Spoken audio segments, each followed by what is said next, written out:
कभऊ बेदला कभऊ कबड्डी सुदो जिदवारी मोनिया हल्के में खेले।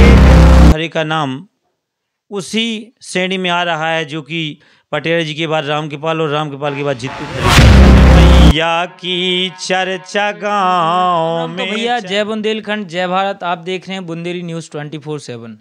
तो भैया आज की इस खास रिपोर्ट में खास इंटरव्यू है खास आदमी का जो बहुत अच्छे कलाकार हैं और बहुत अच्छे सिंगर हैं, तो उनसे हम मिला रहे हैं। अच्छा, स्वागत है आपको बुंदेली न्यूज़। बहुत बहुत स्वागत है आपका भाई, जो कि आप यहाँ तक चल के आए। बुंदेली न्यूज़ चैनल आज हमारे घर तक चल के आया है, बहुत बहुत स्वागत है, बहुत बहुत बधाई है। अच्छा, आपका पूरा नाम क्या है, जरा जनता को बता। हमारा नाम है जितेंद्र राजपूत जीतू, और जितेंद्र हलचल के नाम से भी कई गीतों में बोला है हमने जितेंद्र हलचल, तो जितेंद्र राजपूत नाम लिखते हैं। अच्छा, आपका निज निवास कहाँ है? अभी तो वर्तमान में भगवा में रह रहे हैं आप। हाँ जी, हमारा वर्तमान में अभी भगवा में निवास है, बाकी हम बरेठी के हैं। बरेठी सिमारा, और भगवा में हमको लगभग 3-4 साल हो गए हैं यहाँ पर निवास करते हैं। अच्छा, आपने मतलब ऐसी कौन सी रुचि रही कि सिंगिंग लाइन में ही हमें जाने? कैसे हैं राजपूत जी? जहाँ तक हमने देखा है कि इस लाइन में जैसे आपकी जो कास्ट है उसमें क्या है कि ज़्यादातर खेती बाड़ी में ध्यान देते हैं, तो ऐसा क्यों लगा कि हमें सिंगिंग लाइन में ही जाना चाहिए? देखिए, ऐसा है, कहा है, बुजुर्गों ने भी कहा है कि संगीत से जुड़ना, या तो परिवार में कोई ना कोई संगीत से पहले से जुड़ा हो, मान लो पापा जी या दादाजी, चाचा जी, या फिर बचपन में ही कोई गुरु मिल जाए। तो मैं तो अपने आप को सौभाग्यशाली मानता हूँ, बहुत ज़्यादा। मतलब ऐसा कि दोनों ही बातें मेरे साथ रही हैं कि बचपन से गुरु भी मिल गए, और घर में परिवार में भी संगीत को समझने वाले, और संगीत के में हम जैसे बढ़ना चाहते थे तो पिताजी का भी बहुत योगदान रहा है इसमें। पिताजी ने भी हमारे लिए कहीं भी जा रहे भजन सुनने या कीर्तन गाने, या कोई गायक आया है तो उसके सुनने, तो पिताजी ने भी मतलब मना नहीं किया, बोले जाओ सुनने आओ, और उसमें मतलब हमको एक सपोर्ट किया है। और दूसरी बात यह है कि हमारे जो परिवार में हमारे चाचा पहले से मतलब यहाँ गुंजनिया में बहुत फेमस कलाकार हुए हैं, सम्माननीय श्री दाऊ साहब वीरेंद्र सिंह जी गुंजनिया, जो कि बहुत फेमस, वो कवि भी बहुत अच्छे, गायक भी बहुत अच्छे। तो हमारे चाचा जी उनके साथ पार्टी में जाते थे, और हमारे ही गांव के ढोलक वाले किलकोटी विश्वकर्मा जी, वो मतलब उनकी एक पूरी पार्टी थी, तो चाचा जी जुड़े थे पहले से संगीत में। अच्छा, आपके गांव के पास में ग्राम टिगरी में एक जगदीश विश्वकर्मा भी बहुत अच्छे ढोलक वादक थे, और साहब हाँ, उनके साथ भी मुझे सौभाग्य मिला है गाने का, और कई जगह मंचों पर बहुत अच्छी ढोलक वो, और पाठक जी के साथ भी वो बहुत रहे हैं। तो क्या है कि संगीत का जो हमने बताया, आपने पूछा है कि कैसे इस लाइन में आए, क्योंकि हम तो राजपूत हैं, लोधी राजपूत हैं, तो ज़्यादातर खेती में रहते हैं, रुचि रहती है और बचपन से खेती में लग जाती हैं। तो इसमें क्या हुआ कि पहले तो मैंने आपको बताया कि चाचा जी इसमें पार्टी में जाते थे, और दूसरा ये कि पिताजी हमारे संगीत से बहुत प्रेम करते हैं। हमारे पिताजी श्री नारायण दास राजपूत, जो कि यहाँ भगवा में पढ़ाते हैं। अच्छा, मास्टर कहा है। हाँ, तो यहाँ पर सरस्वती शिशु मंदिर में बहुत साल से वो पढ़ा रहे हैं। तो क्या है कि वो उनकी इतनी रुचि है संगीत में कि हम कोई अच्छा गीत गाएं और अच्छी धुन गाएं तो वो बैठ के सुनते हैं, और कोई भी गाए तो वो बहुत अच्छे से सुनते हैं।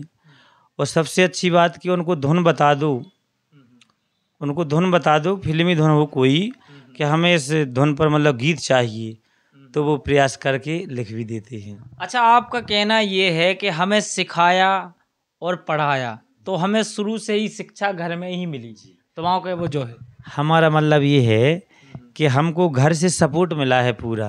क्या है कि चाचा जी संगीत में थे, तो एक लगन रहती थी कि चाचा, घर में चर्चा हुई कि चाचा कहाँ गए, उनने की वो तो कार्यक्रम में गए हैं टीकमगढ़, या छतरपुर गए हैं, या फिर मान लो गोलगंज गए हैं, तो एक लगन रहती थी कि चाचा जी कार्यक्रम में जाते हैं, घूमने को मिलता है, नाम भी होता है, स्टेज पे बैठते हैं, अगर हम सीखेंगे तो ऐसे ही हमारा भी होगा।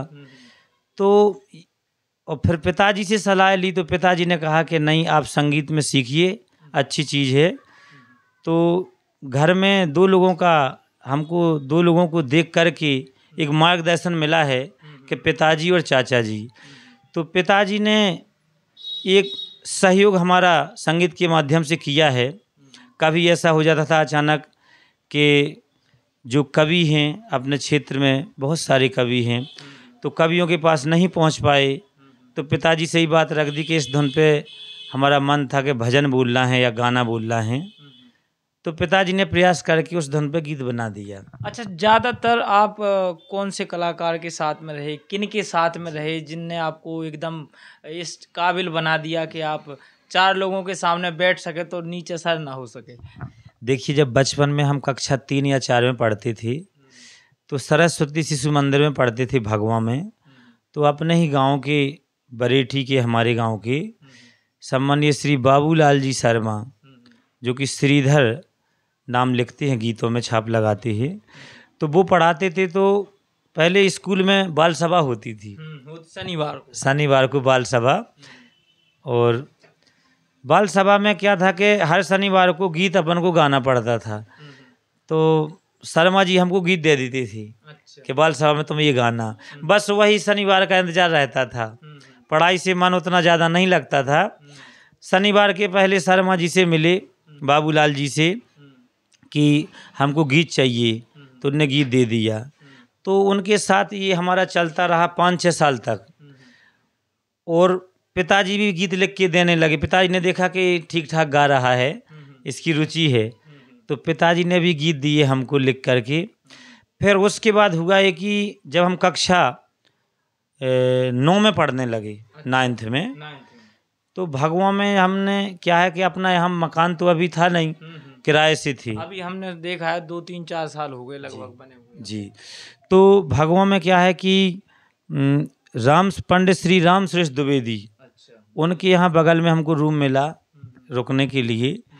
तो उनके यहाँ क्या चलता था कि रिहर्सल चलती थी, उनके कार्यक्रम लंबे दूर जाते थे, जैसे कानपुर, रायबरेली, कभी राखी आजाद से कार्यक्रम होता था उनका, लालचंद दीक्षित जी से। तो उनकी जो रिहर्सल चलती थी तो बगल में हम रुके थे रूम में। अच्छा, तो आप सीखते थे? तो हम वहाँ पहुँच जाते थे। हमको ऐसा लगता था कब पहुँच जाए, वहाँ पहुँच के बैठे सुने। तो हमको फिर बहुत ज़्यादा लगन हो गई, मतलब वहाँ से ये मानिए कि अभी उसके पहले हमको 40% लगन थी, और जब वहाँ रुकने के बाद हमको 60% लगन और बढ़ गई। अच्छा, गायकी की क्या? गायकी की, ऐसी गायकी, कीर्तन की जो गायकी हमने उनसे सीखी है, पंडित श्री राम सुरेश द्विवेदी जी से। और कई बार वो साथ में ले गए हैं, जैसे कानपुर, लखनऊ। अच्छा, आप कहाँ कौन कौन से मतलब जिला, डिस्ट्रिक्ट में जा चुके हैं अभी तक गावे के लिए? अब देखिए, ऐसा है कि बुंदेली जो लोकगीत का कार्यक्रम है, ये हम थोड़ा कम करते हैं। अच्छा, हिंदी में ज़्यादा है? हाँ, इसमें क्या है कि शुरू से मतलब इसमें ढल गए हम, कीर्तन और भजन संध्या, भागवत पुराण। हाँ, भागवत में, संगीत में भागवत है तो उसमें भजन गाते हैं। राज्यों में जाना पड़ता है। अभी जैसे दिल्ली गए थे कार्यक्रम में 1 महीने पहले, और पिछली साल राजस्थान गए थे, जयपुर। तो लगभग भारत के जो 15-16 राज्यों में हम घूम चुके हैं। जी। अच्छा, आपका बुंदेली में एक बहुत अच्छा गाना फेमस बहुत हो, हमने देखो तो बगराज मैया।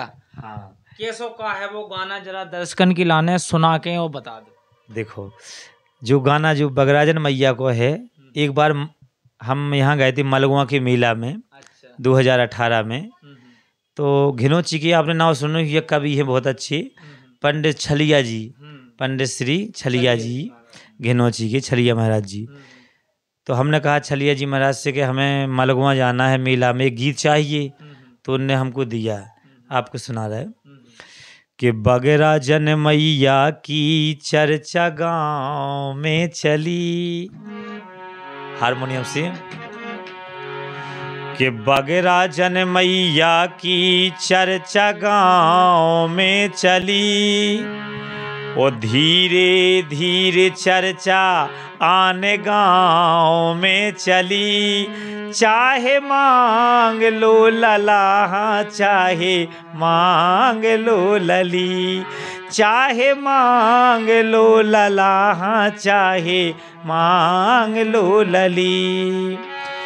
मलगुआ से पूरब में माँ को सुंदर बनो दिवालो, मलगुआ से पूरब में माँ को सुंदर बनो दिवालो। ओ कई दुखियन को माता से चलने लगो है चालो, ओ चाहे निर्बल हो के चाहे होए वो बली। ओ धीरे धीरे चर्चा आन गाँव में चली, चाहे मांग लो लला चाहे मांग लो लली, चाहे मांग लो लला चाहे मांग लो लली। वाह।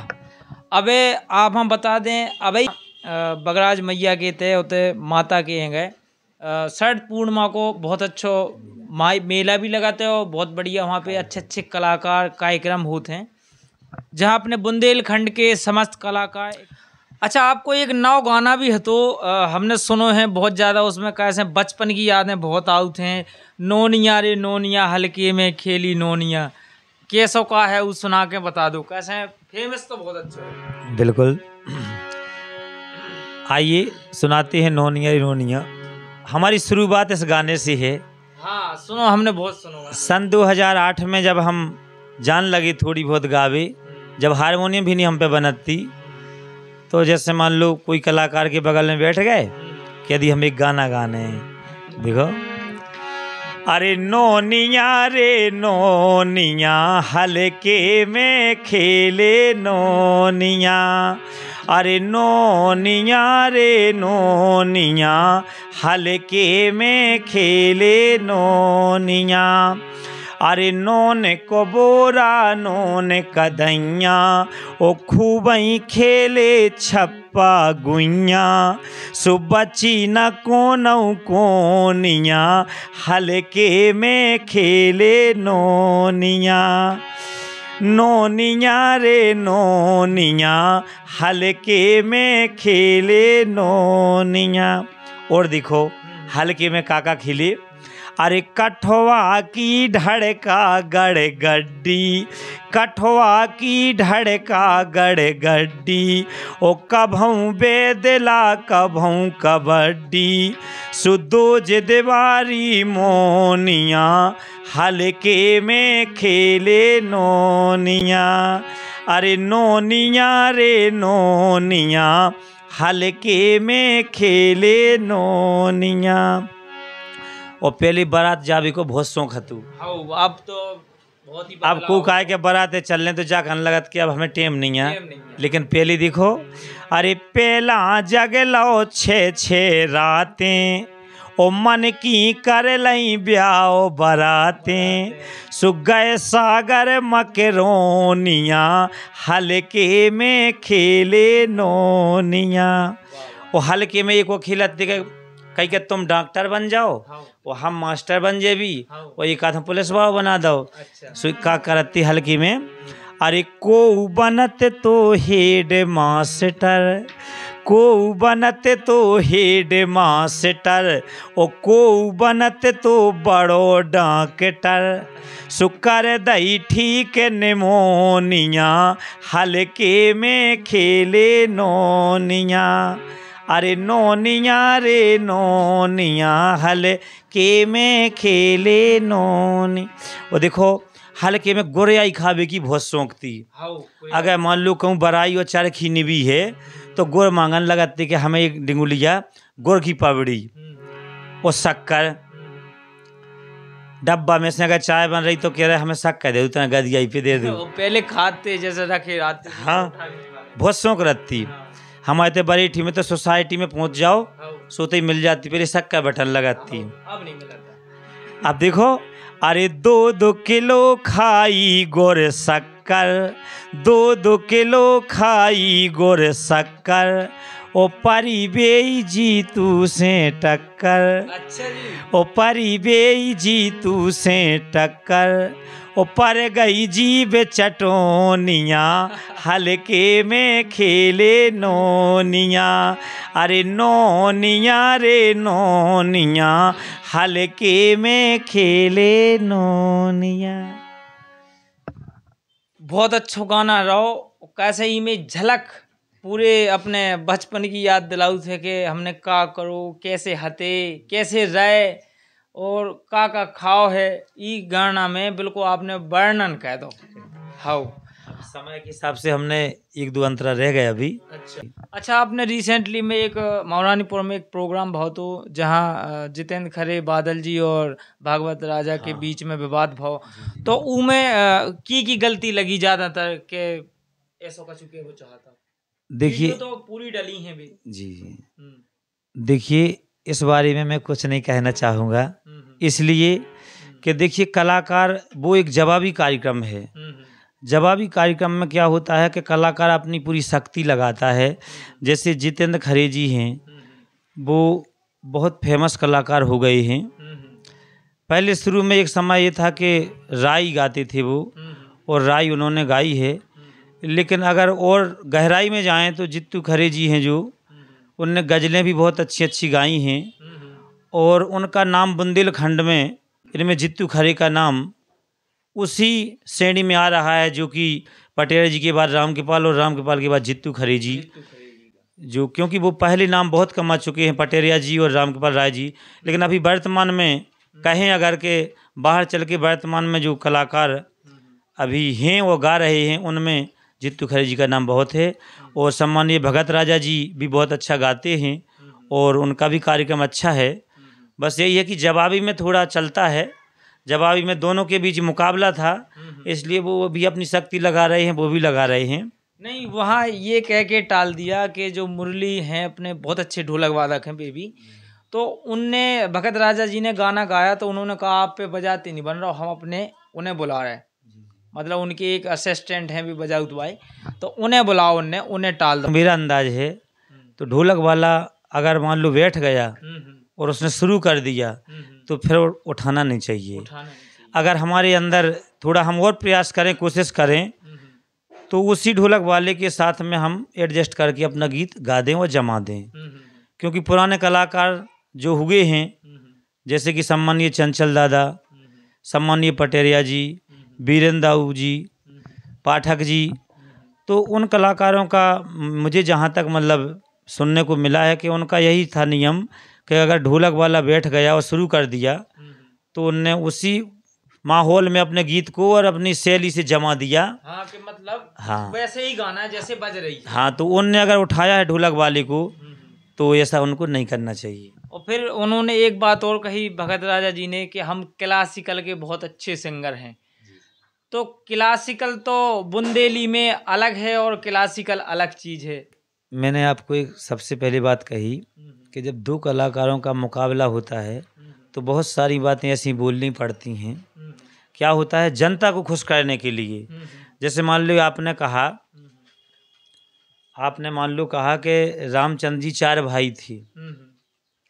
अब मुकाबले में क्या है कि उसको दिमाग लगा के ढूंढना पड़ता है कि 5 थे। जनता को कैसे खुश करें, कैसे जवाब दें। आपने आम कहा तो हमें इमली कहना पड़ता है।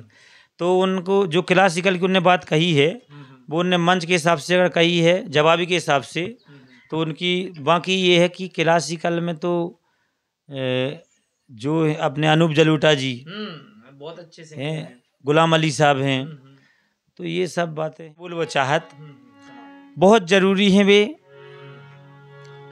अपने शहरों में तो व्यवस्था हो गई, लेकिन देहात में आज भी व्यवस्था नहीं है। क्या है कि लोटा लेके और रोड पे घूम रहे, इसे 2 लाइनें ज़्यादा समय नहीं लें।